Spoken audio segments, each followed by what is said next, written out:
À la une de l'actualité, religion et célébration de la fête des mères, la mission évangélique Mission Sinaï de Koumassi Prodomo a organisé un séminaire d'évangélisation consacré aux femmes. L'ONG Tabita Fontaine des Grâces a célébré les mères veuves le samedi 27 mai 2017 à Koumassi. Au cours de cette journée de remise de dons, 100 veuves ont été honorées. Dans l'actualité africaine, au Kenya, le duo Uhuru Kenyatta et William Ruto sont en route pour un second mandat. Ils ont commencé leur campagne présidentielle à 2 mois du scrutin.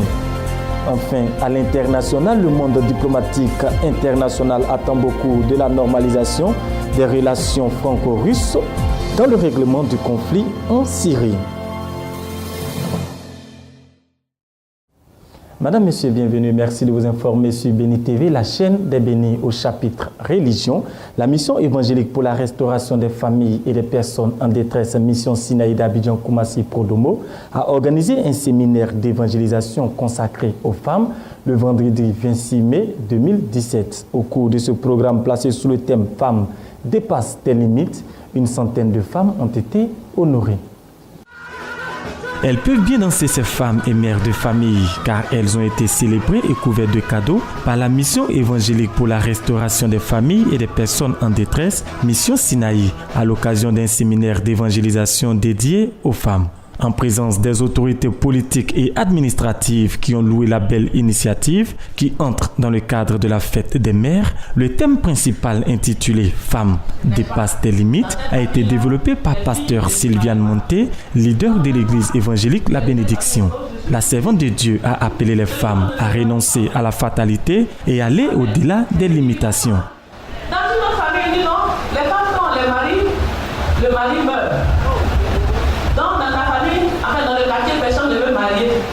Ça, ce n'est pas ma problème. Donc, la limitation, il y a plusieurs genres de limitation. Ça peut être une malédiction. Mais gloire à Jésus, celui qui est en Christ n'est plus aucune malédiction. Quand tu as accepté Jésus, n'est-ce pas? Le sang de Jésus t'a lavé. Le sang de Jésus a brisé le lien entre toi et toute la génération passée. C'est-à-dire, les malédictions qui étaient tombées sur tes pères n'ont plus le droit d'agir dans ta vie. Elles vont te faire croire que c'est ainsi et elles vont agir. Mais si tu les refuses, elles vont s'arrêter net à ton niveau au nom de Jésus. Ce séminaire entre dans le cadre de la fête des mères et une centaine de femmes a reçu des cadeaux de la mission Sinaï et de ses leaders, les prophétesses Kadjo Nessira et Sarah Eponon. Selon les responsables de la mission Sinaï, le plus beau cadeau que l'on puisse faire à une mère, c'est de lui annoncer Jésus-Christ. Au-delà de la célébration, elles espèrent faire de ces mères des servantes de Jésus-Christ. En ce jour spécial, au niveau de la mission Sinaï, nous avons décidé de célébrer les femmes. Et par cette célébration, c'est une forme d'évangélisation. Nous avons organisé ce programme dans l'intention de gagner 100 femmes à Jésus. Afin qu'à travers cet événement, dans pratiquement toute la commune de Koumassi, que Christ, le salut, rentre dans les maisons. Les femmes, elles, apprécient l'acte d'amour accompli par la mission Sinaï. Les bras chargés de cadeaux, les mamans ont dansé à la gloire de l'Éternel.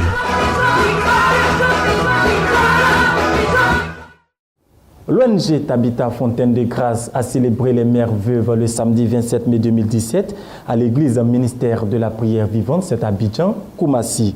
Au cours de cette 4e journée de ses œuvres sociales, l'ONG Tabita a fait des dons à 100 veuves, le tout dans une ambiance festive. La religion pure et sans tache, c'est celle qui consiste à s'occuper des veuves et des orphelins.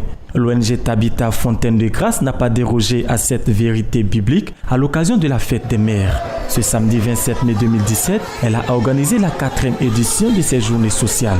À l'occasion, l'ONG Tabita a célébré les femmes en honorant une centaine de veuves. Dans son allocution de bienvenue, Madame Popo, présidente de l'ONG Tabita, a rappelé les raisons de son engagement auprès des veuves. Tout en louant l'initiative des femmes Tabita, le parrain de la cérémonie, M. Bugré Buraka Julien, a appelé à la solidarité envers les veuves. À sa suite, l'apôtre Bédiakon Nicolas a insisté sur le devoir biblique d'assistance aux veuves. Il a indiqué que Dieu est le premier soutien des veuves. Pour cette 4e édition de remise de dons aux veuves, au total 100 mamans ont été comblées par l'ONG Tabita. En plus du lot constitué d'un sac de riz, de l'huile et d'un complet de pain, une rose, symbole d'amour, a été offerte à chacune. Pour dire leur reconnaissance à l'ONG Tabita, quelques mamans bénéficiaires d'un prêt ont rendu des témoignages. Le gardien m'a fait du bien à la famille. Les dons de l'ONG Tabita proviennent premièrement d'une cotisation initiée par ses membres. Mais ces dames ne comptent pas s'arrêter en si bon chemin. Nous sommes au nombre de 17 femmes au niveau de l'ONG et par la grâce de Dieu, nous mettons nos biens ensemble pour pouvoir aider véritablement ces veuves et ces orphelins.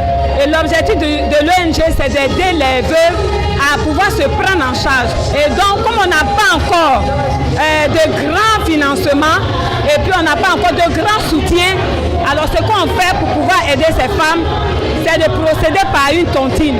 C'est-à-dire chaque mois, chaque femme apporte 10 000 francs. La 4e édition de la célébration des veuves par l'ONG Tabita fut une très belle fête. Dans la louange et une très bonne ambiance assurée par le sympathique groupe Woyo et le groupe musical du MPV conduit par le bouillonnant pasteur Kwasi Benoît.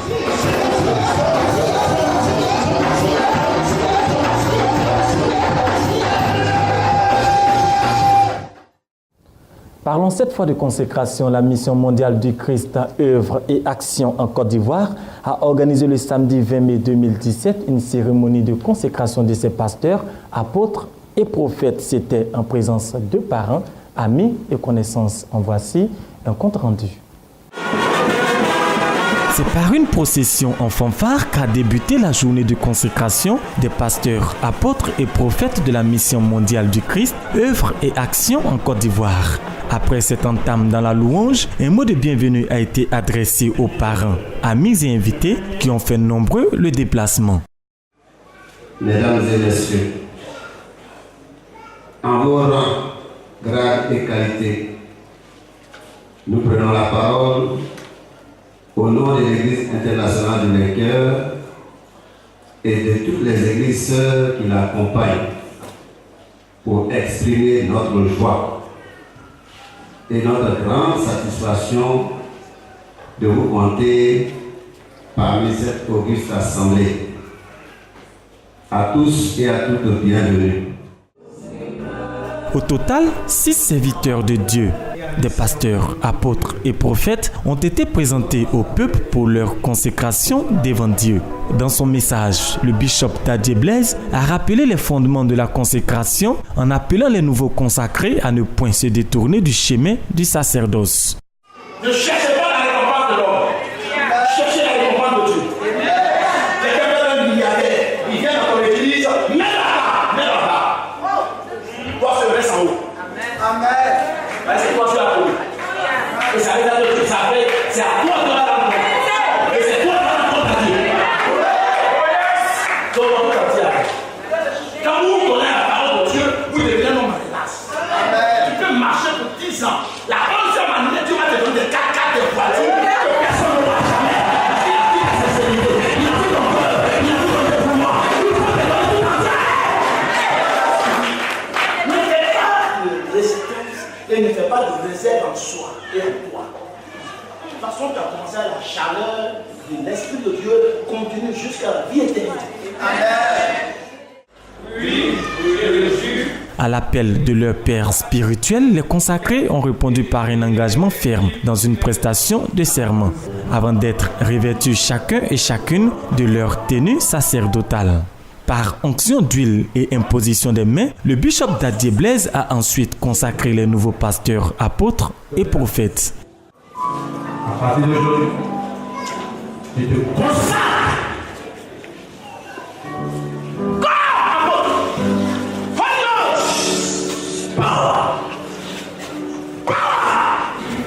Le nom est à toi pour aller partout. À partir d'aujourd'hui, reçois.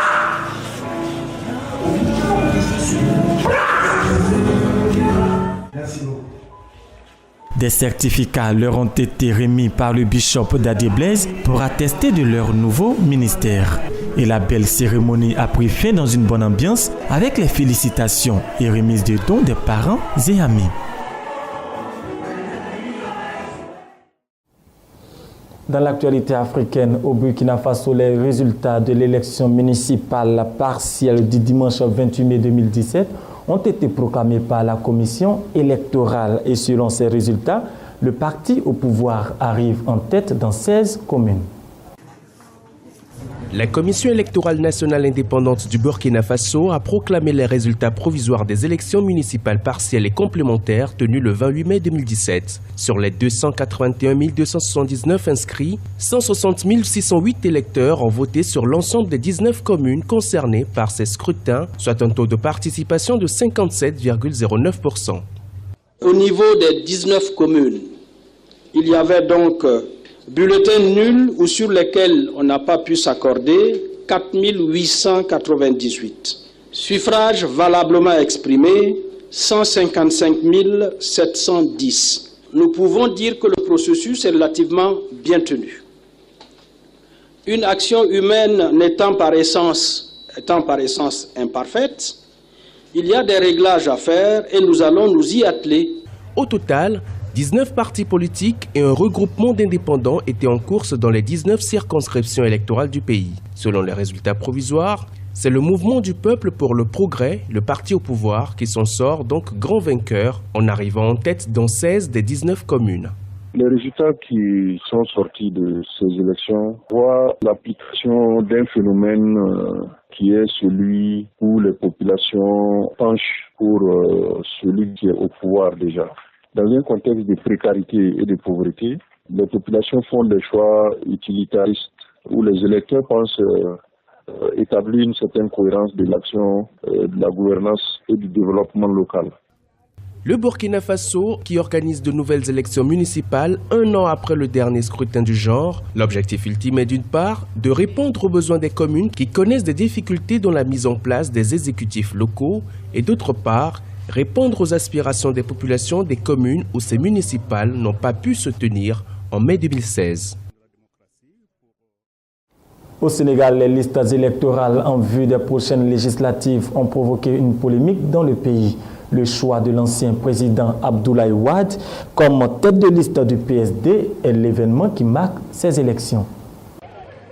Au Sénégal, les élections législatives 2017 mobilisent déjà les acteurs politiques et les candidats indépendants. Avec le dépôt des cautions des candidats, le profil des acteurs s'est dévoilé. Plusieurs coalitions ont été constituées pour le renouvellement de l'Assemblée nationale. Dans les rangs de l'opposition, la coalition Manko Wattu Sénégal n'a pas réussi son pari de présenter une liste commune. Le maire de Dakar, Khalifa Sall, a été choisi pour diriger la liste nationale de cette coalition. Le Parti démocratique sénégalais a mis en place la coalition gagnante Wattu Sénégal, dont la tête de liste est l'ancien président maître Abdoulaye Wade. Khalifa Sall n'est pas un homme neuf en matière de politique au Sénégal. Parce que cette fois-ci, pour les législatives, il n'est plus le Khalifa Sall que l'on connaissait avant le 30 juillet. Abdoulaye Wade, les Sénégalais lui ont tourné le dos en 2012. Mais Abdoulaye Wade, quand même, il a fait son temps. Moi, je pense que c'est une débâcle politique.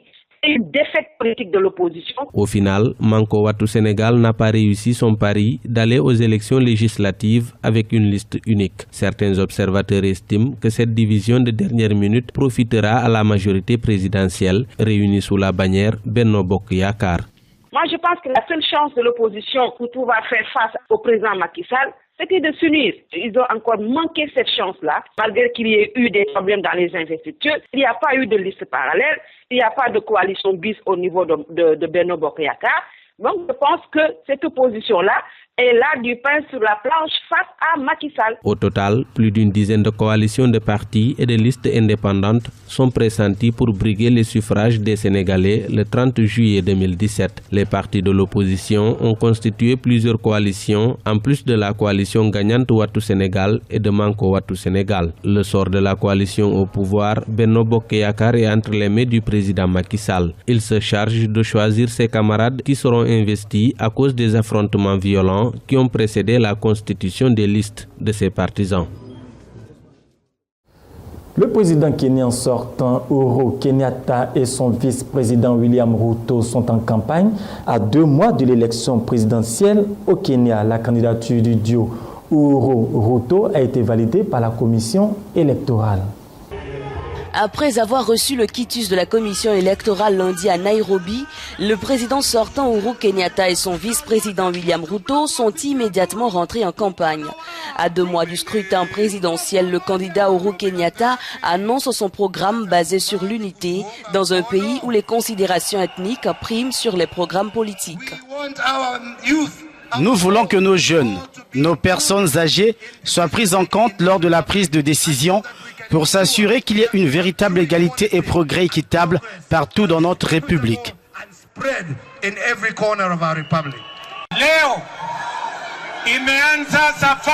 Aujourd'hui, c'est le premier jour officiel vers la seconde prestation de serment du président Uhuru Kenyatta après le 9 août pour être le président du Kenya pour les 5 prochaines années.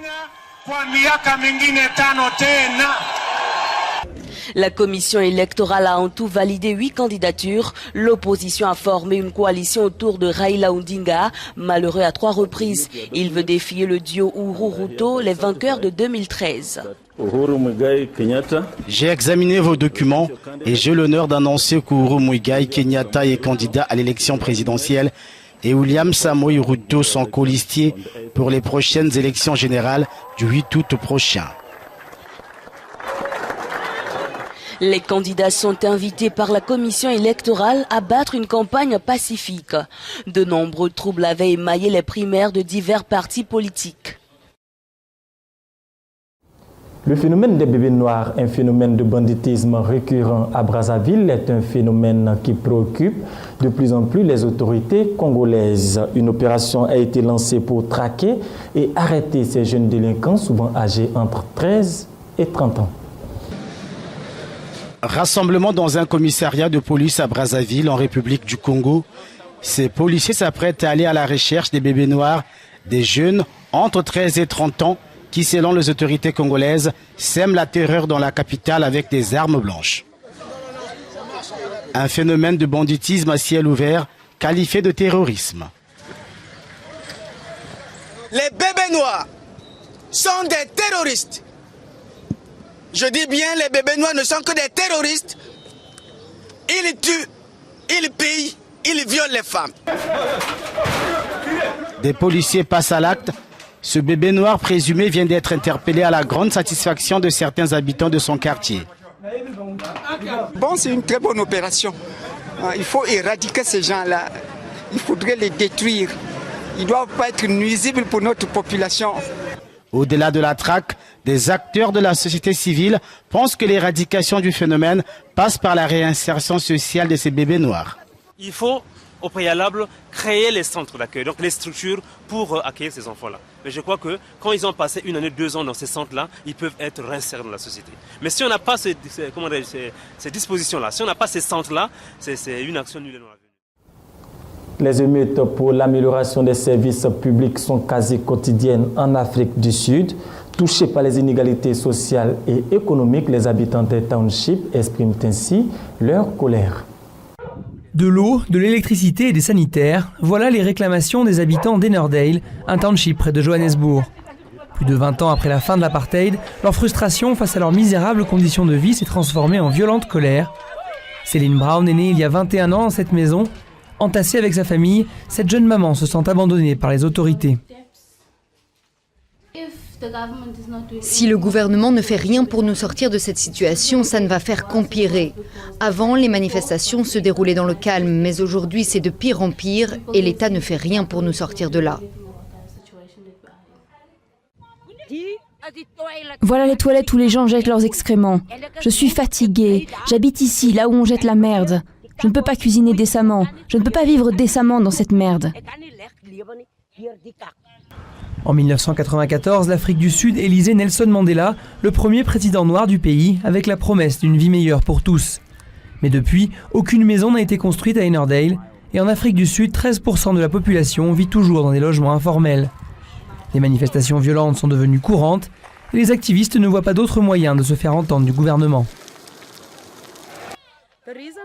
Les violences de la semaine dernière étaient dues au manque de services de base. Aucune maison n'a été construite à Ennerdale en 28-30 ans. Nous sommes allés dans la rue pour attirer l'attention du gouvernement, pour qu'il nous construise des maisons durables. D'après l'ONG Oxfam, 3 millionnaires sud-africains possèdent autant de richesses que la moitié de la population la plus pauvre du pays. Entre ces inégalités criantes et les scandales sur la corruption au gouvernement, plusieurs économistes alertent sur les risques d'implosion sociale. L'Afrique du Sud est assise sur une bombe à retardement. Il y a une accumulation de problèmes, trop de choses qui ne marchent pas et qui font monter la grogne populaire. Ça finira par exploser. Le gouvernement de l'ANC affirme quant à lui que des progrès importants ont été réalisés depuis les promesses de Mandela et demande aux communautés défavorisées d'être patientes. Mais les résidents d'Ennerdale se sentent à bout et prêts à retourner dans la rue tant que ce sera nécessaire. À l'international, un peu plus de 18 000 demandeurs d'asile ont profité du système de relocalisation des réfugiés adopté en 2015. Aujourd'hui, la Commission européenne lance un avertissement aux États membres qui refusent d'appliquer ce dispositif. La Commission européenne lance un avertissement aux États membres qui refusent d'appliquer le système de relocalisation des réfugiés.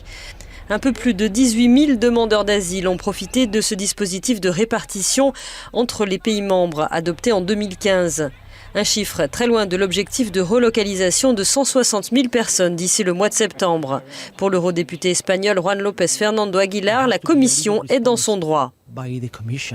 Il doit y avoir une réponse juridique de la Commission européenne qui est la gardienne des traités, dit-il. Des sanctions doivent être décidées contre les États membres qui n'ont pas la volonté politique de respecter les règles.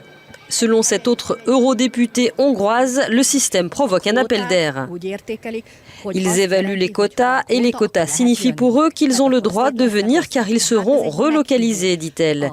C'est une invitation pour ces centaines de milliers de personnes. C'est aussi une chance pour les trafiquants d'êtres humains de perpétrer des actes épouvantables. Sans nommer la Hongrie et la Pologne, le commissaire européen chargé de la migration précise son avertissement. Si aucune mesure n'est prise d'ici un mois, dit-il, je vais devoir agir de mon côté et prendre, je dirais, des mesures juridiques. Il estime que l'Union européenne peut d'ici le mois de septembre tenir ses engagements de relocalisation des demandeurs d'asile arrivés en Italie et en Grèce. Le monde diplomatique international attend beaucoup de la normalisation des relations franco-russes pour le règlement du conflit en Syrie. Le représentant des Nations Unies en Syrie a félicité la France après la récente rencontre entre les présidents Emmanuel Macron et Vladimir Poutine. L'envoyé spécial des Nations Unies en Syrie voit d'un bon œil le renouveau des relations entre Paris et Moscou. Il est venu remercier le chef de la diplomatie française à Paris hier soir. La réunion entre le président Macron et le président Poutine a la potentialité de nous aider à produire des différentes visions sur comment essayer de vraiment accélérer la solution politique en Syrie. Et pour y parvenir, Staffan de Mistura et moi-même, nous sommes convenus d'une priorité immédiate, établir un cessez-le-feu effectif et durable sur l'ensemble du territoire. Emmanuel Macron a reçu Vladimir Poutine lundi au château de Versailles. Une première rencontre et de nombreux dossiers brûlants abordés. Sur la Syrie, la France a fixé une ligne rouge à ne pas franchir. Comme Obama en son temps, Emmanuel Macron a déclaré que toute utilisation d'armes chimiques serait suivie d'une riposte immédiate de la France. Et le président russe a dit être en accord avec cette position. Sur le continent américain, à présent, la procureure générale du Venezuela condamne les violences dans le pays. Elle accuse notamment l'armée d'être responsable des nombreuses morts qui ont émaillé les différentes manifestations de l'opposition contre le président Nicolás Maduro. Elle est la seule voix critique dans le camp Maduro. Luisa Ortega, la procureure générale du Venezuela, se désolidarise un peu plus du chef de l'État. Dans sa ligne de mire, l'armée. Pour elle, les militaires sont derrière une partie des violences dans les manifestations hostiles au président. C'est très inquiétant d'avoir plus de 500 personnes blessées en exerçant leurs droits fondamentaux. Cela signifie que plus de la moitié d'entre eux l'ont été à cause des actions des forces de sécurité. Depuis début avril, les violences dans les manifestations ont fait au moins 55 morts. Pour Luisa Ortega, Un étudiant serait décédé à cause des gaz lacrymogènes utilisés par les militaires. Selon nos investigations, la mort de l'étudiant est due à un choc cardiogénique causé par un trauma thoracique. Il a été frappé par un objet comme celui-ci. C'est un objet comme cela qui l'a frappé. La procureure générale a aussi émis d'autres critiques. Elle pointe du doigt le recours aux tribunaux militaires pour les manifestants arrêtés. Ses services enquêtent actuellement sur 7 cas de personnes traduites devant ces instances de l'armée à la place de la justice civile. Une ONG parle, elle, de 338 personnes qui ont comparu devant des tribunaux militaires récemment. Luisa Ortega rejette également le projet d'assemblée constituante de Nicolás Maduro. Mais le président semble lui déterminé. Mercredi, il a promis qu'elle serait mise en place d'ici fin juillet. Au Brésil, après avoir reçu une pluie de critiques, le président brésilien Michel Temer a fait marche arrière et retiré l'armée de la capitale. Il avait déployé la veille contre les manifestants. Brasilia s'est réveillé jeudi matin avec des soldats postés devant les ministères. Plusieurs portent les traces des violences de la veille. Pour beaucoup de Brésiliens qui ont vécu la dictature militaire, ce déploiement de l'armée pour restaurer l'ordre a une connotation toute particulière. Fragilisé par un scandale de corruption et risquant à tout moment de perdre le soutien de membres de sa coalition pour se maintenir au pouvoir, Michel Temer a renvoyé les militaires dans leur caserne, moins de 24 heures après la publication du décret. Le président Michel Temer, considérant que l'ordre, la tranquillité, le respect de la vie et du patrimoine public ont été restaurés, a décrété la suspension de l'opération de maintien de la loi et de l'ordre.